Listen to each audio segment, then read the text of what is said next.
한교회 성도 여러분, 이 영상을 보시는 하나님 나라의 귀한 자녀 여러분, 오늘은 2024년 6월 4일 화요일입니다. 오늘 매일성경 본문에서는 바울과 바나바는 1차 전도여행 때 세워진 공동체를 격려차 방문할 계획을 세우는데 마가의 동행 여부를 두고 두 사람이 심하게 다투고 갈라섭니다. 바울은 신라와 함께 육로로 길리기아를 지나 더베와 루스더에 이르고 거기서 디모데를 발탁해 동행합니다. 아시아 중심의 사역을 계획하였으나 성령이 가로막았고 마침내 바울은 드로아에서 마게도니아 사람의 환상을 보게 됩니다.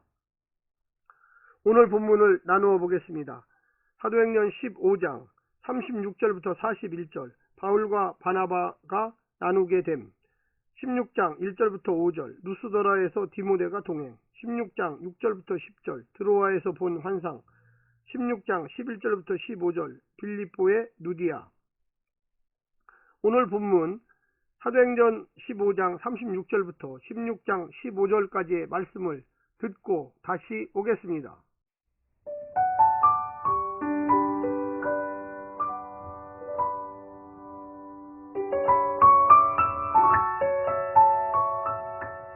며칠 후에 바울이 바나바더러 말하되 우리가 주의 말씀을 전한 각성으로 다시 가서 형제들이 어떠한가 방문하자 하고 바나바는 마가라 하는 요한도 데리고 가고자 하나 바울은 밤빌리아에서 자기들을 떠나 함께 일하러 가지 아니한 자를 데리고 가는 것이 옳지 않다 하여 서로 심히 다투어 피차 갈라서니 바나바는 마가를 데리고 배 타고 구브로로 가고 바울은 실라를 택한 후에 형제들에게 주의 은혜의 부탁함을 받고 떠나 수리아와 길리기아로 다니며 교회들을 경고하게 하니라.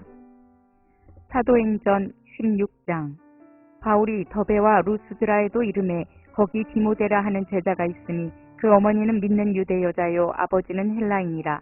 디모데는 루스드라와 이고니온에 있는 형제들에게 칭찬받는 자니 바울이 그를 데리고 떠나고자 할세 그 지역에 있는 유대인으로 말미암아 그를 데려가다가 할례를 행하니 이는 그 사람들이 그의 아버지는 헬라인인 줄 다 알미러라. 여러 성으로 다녀갈 때에 예루살렘에 있는 사도와 장로들이 작정한 규례를 그들에게 주어 지키게 하니 이에 여러 교회가 믿음이 더 굳건해지고 수가 날마다 늘어가니라.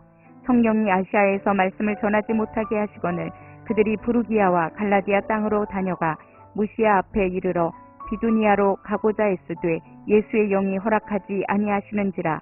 무시아를 지나 드로아로 내려가는데 밤에 환상이 바울에게 보이니 마게도냐 사람 하나가 서서 그에게 청하여 이르되 마게도냐로 건너와서 우리를 도우라 하거늘 바울이 그 환상을 보았을 때 우리가 곧 마게도냐로 떠나기를 힘쓰니 이는 하나님이 저 사람들에게 복음을 전하라고 우리를 부르신 줄을 인정함이로라.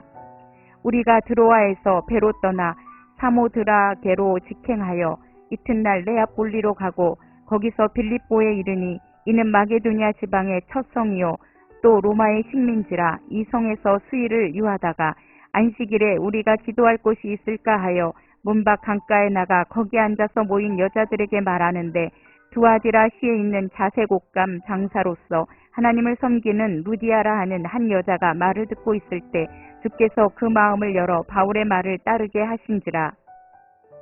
그와 그 집이 다 침례를 받고 우리에게 청하여 이르되 만일 나를 중 있는 자로 알거든 내 집에 들어와 유하라 하고 강권하여 머물게 하니라.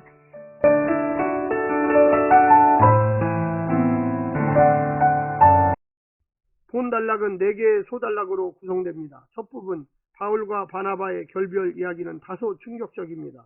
예루살렘 교회와 안디옥 교회의 연합과 곧바로 대조되기 때문입니다. 하지만 차차 성령의 인도하심으로 이해될 것입니다. 루스더라에서 디모데를 발탁해 할례를 행하는 두 번째 이야기도 의아합니다. 할례가 불필요하다고 결정된 이후에 등장하기 때문입니다. 세 번째, 바울의 여정에서 갈라디아 지역 방문을 두고 학자들은 양분됩니다. 갈라디아서와 관련된 중요한 이슈이기 때문입니다. 빌립보에서 첫 회심자 누디아 여자분은 과거 첫 이방 회심자 고넬료 남자에 비견됩니다. 빌립보에서 발생하는 네 토막 이야기의 첫 번째 이야기가 되겠습니다. 오늘 본문을 세 부분으로 나누어 자세히 설명드리겠습니다. 첫 번째, 결별하고 만나다. 마가를 데리고 가는 문제를 두고 바나바와 바울은 다투게 되고 결국 각각 다른 동역자와 함께 다른 사역지로 떠납니다. 둘 중 하나의 의견만 옳다고 할 수 없을 때 다른 길로 가는 것도 한 방법입니다. 그렇게 신라와 함께 떠난 바울은 루스드라에서 평생의 동역자 디모데를 만납니다.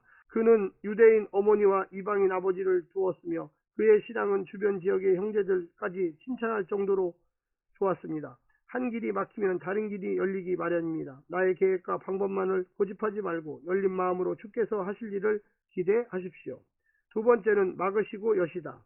아마 바울 일행은 소아시아의 수도 에베소를 염두에 두고 떠났을 것입니다. 하지만 성령께서 그 행로를 거듭 막으십니다. 전도 여행은 답보 상태에 빠졌고 길을 잃었습니다. 성령께서는 선교의 기획자요 파송자일 뿐만 아니라 선교지를 결정하고 자기 백성을 부르실 권한도 갖고 계시는 분입니다. 따라서 우리 계획이 막히고 중단됐다고 해서 하나님이 일이 실패하는 것은 아닙니다. 그것은 당신의 새로운 뜻을 알리는 안내 표지일 뿐입니다. 실직이 아니라 사역지 이동일 뿐입니다.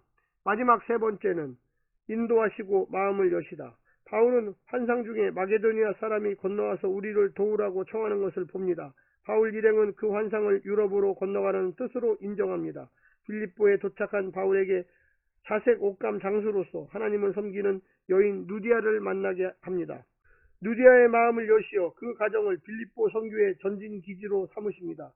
마강한 화살처럼 잘 준비된 전도자의 바울을 통해 예비된 영혼 누디아를 바꾸셨듯이 우리가 복음에 대한 확신과 말씀의 능력으로 구비될 때 건너와서 도우라고 한 환상 속에 마게도니아 사람 같은 때가 찬 영혼과 만나게 하실 것입니다. 사랑하는 성도 여러분, 오늘도 힘내시고요. 성령님의 놀라운 축복과 은혜 가운데 사시기를 간절히 부탁드립니다.